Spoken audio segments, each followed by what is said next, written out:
맛을 알면 우리나라 안 올 수도 있어. 안 알려줄 필요가 있어요. 이제 사업하시는 분들은 중요한 진출 포인트가 나온 거예요.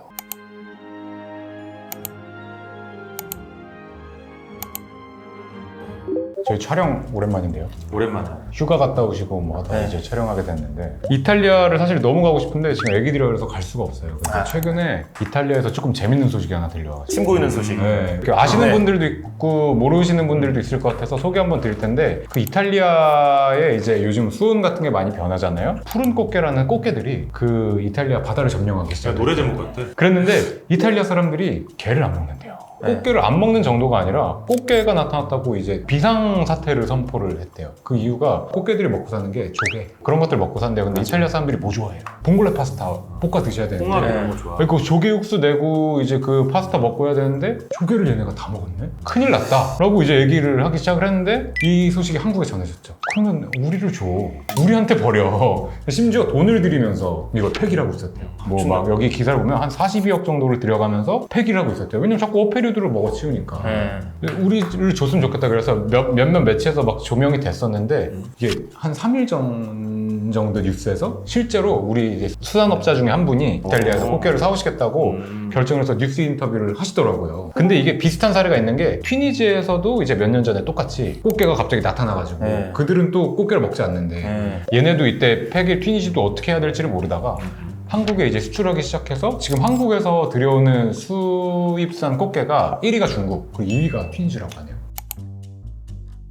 그래서 찾아봤어요. 이게 되게 싸요. 그러니까 냉동으로 비교해봤는데 국산은 뭐 아무리 싸도 뭐 키로당 한 14,000원, 15,000원 하더라고요. 비싸지. 한국보다 엄청 비싸죠. 근데 튀니지 꽃게는 더 싸. 키로에 10,000원을 잘 안 해요. 이게 근데 그럼 맛있는 거냐? 되게 맛이 없을 수도 있잖아요. 막 비릴 수도 있잖아요. 그치, 맛 차이가 없어야겠지. 근데 얼마 전에 그 입질의 추억 그 선생님께서 이걸 한번 드셔보시더라고요. 맛 평가가 딱 이랬어요. 그러니까 쪄먹으면 그 꽃게 자체에 달달한 맛 있잖아요. 한국 꽃게는 달달하잖아요. 그 맛은 조금 덜하긴 한데 그래도 맛있고 담백하고 국 끓여 먹고 라면 끓여 먹는 거 뭐 똑같은 전혀 지장 맛이다. 없다. 똑같은 맛이다. 간장게장 해 먹을 수 있다. 간장게장으로도 많이 팔아요, 튀니지 꽃게가. 산처럼 쌓아놓고 먹을 수도 있는 상황이 아, 솔직히 게장 먹을 때 두 번은 씹어야잖아. 그러니까. 싸질 수도 있겠네. 그럼요. 이탈리아에서 지금 골머리를 앓고 있대요.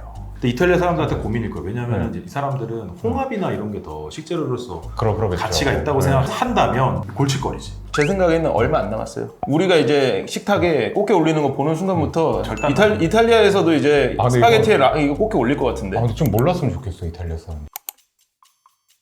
지금 우리가 그래도 회계사니까 뭘 해보려고 하냐면 원가가 어쨌든 되게 싸요, 튀니지 산이. 근데 사실 수입이잖아. 네. 수입할 때 포함되는 원가가 제가 여기 한번 정리를 쭉 해봐 드렸는데 네네. 그 이제 꽃게가 우리 식탁에 오기까지를 한번 정리를 해보자고요. 한국에서는 이제 잡아가지고 유통만 거쳐서 오는 건데 네. 이제 외국에서 그걸 한다고 생각을 했을 때 튀니지를 기준으로 해보자고요. 일단 배 타고 나가셔서 잡으셔야죠. 그럼 이제 네. 인건비, 배값, 인건비. 뭐 기름값 들어서 잡으실 거고 뭐 여기까지는 한국이랑 똑같거나 뭐 인건비는 좀 싸겠죠. 근데 여기부터 나온 게 이제 현지에서 공항 나가려면 운반해야 되고 얼려야 되고. 그렇죠. 얼려야 되고 해상 운송해야 되고 보험료, 통관료, 보세 창고료, 화용료 국내 와서 또 운반해야 되잖아요. 국제거래 같은 경우는 서로 믿을 수가 없으니까 은행에 신용장이라는 걸 개설을 하거든요. 그것도 이제 수수료가 들어요. 그럼 신용장 개설 수수료. 그러니까 이게 한국에서 잡는 거랑 튀니지 잡는 거 사오는 거랑 했을 때 직접 비용보다는 간접비가 많이 들어간다. 그렇죠. 근데 그거를 상쇄할 정도의 있다는 이익이 거죠. 있어야지 이제 수입할 수 있다는 거지. 푸른 꽃게가 네. 잡힌 거는 하루 이틀은 아닐 건데 이런 생각 하겠다는 건 계산이 나온다는 얘기잖아. 그렇죠.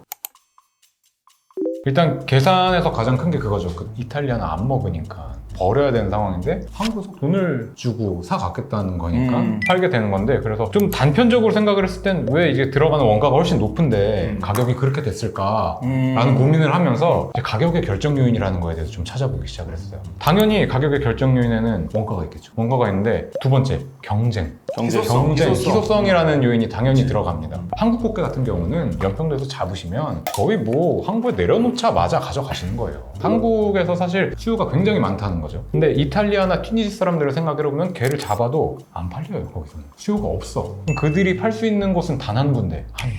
코리아. 코리아인 거죠. 코리아는 그러면은 어떻게 보면은 가격 결정권에 좀 우위를 가질 수 있었다는 그렇죠. 거죠. 가격이라는 게 뭐 쉽게 말하면 옆집이 얼마 받느냐에 따라서도 그렇지. 결정이 많이 되는데 우리 한국에서는 이제 옆집도 비싸게 받고 간장게장이 고급 음식이니까 그럼. 일단은 중고 가격이 높고 근데 그 튀니지 원가, 이탈리아의 원가에 운송비 등 다 붙여도 그 사이에 갭이 남으니까 남는 거죠. 사업할 여력이 충분히 되는 그리고 거죠. 사실은 이탈리아 식성이 우리나라랑 좀 비슷하다고 느꼈거든요. 왜냐면 기본 베이스가 좀 비슷하고 뭐 이제 좀 맵고 짜고 이런 거 좀 좋아하는 느낌도 그렇고 간장게장 만들어 다시 팔어. 잘 팔릴 수도 있어요. 그 맛을 알면 우리나라 안 올 수도 있어. 안 알려줄 필요가 있어요. 이제 사업하시는 분들은 중요한 진출 포인트가 나온 거예요. 사실 이 간장게장 기술을 들고 나가도 될 거예요. 아, 그래요. 그럼 이제 우리나라 사람 다시 비싸죠. 그러니까. 아, 그럼 안 되는데. 아 근데 이탈리아 이런 거 소문 나가면 세계적으로 경쟁이 치열할 것 같다는 생각이 좀 들어요. 개인적으로 좀 좋아해서 좀 주워 들은 게 있는데 이제 캐비어 같은 것도 한 해 생산량이 정해져 있기 때문에 귀한 거고 근데 그 생산량을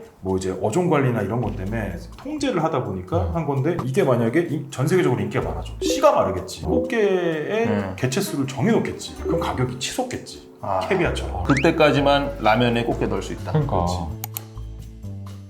여기에 경제 논리가 있긴 한데 경제 논리가 이거를- 있어요. 예. 단순히 막 원가가 많이 들고 유통 과정이 막 많다고 해서 가격이 그렇게 비싸지는 것은 아니다. 이 푸른 꽃게가 잘 수입이 돼서 네. 안정적인 가격으로 간장게장 집에서 회식할 수 있는 날이 왔으면 좋겠어. 그러니까요. 요새 같은 불경기 때 간장게장 먹자는 얘기 못해. 국민들 물가나 이런 거에 좀 좋은 영향을 시켰으면 좋겠다. 너무 버릴 거면 우리 줘라. 우리가 도와주겠다. 우리 주세요. 좋은 거. 이 좋은 걸 왜 버려?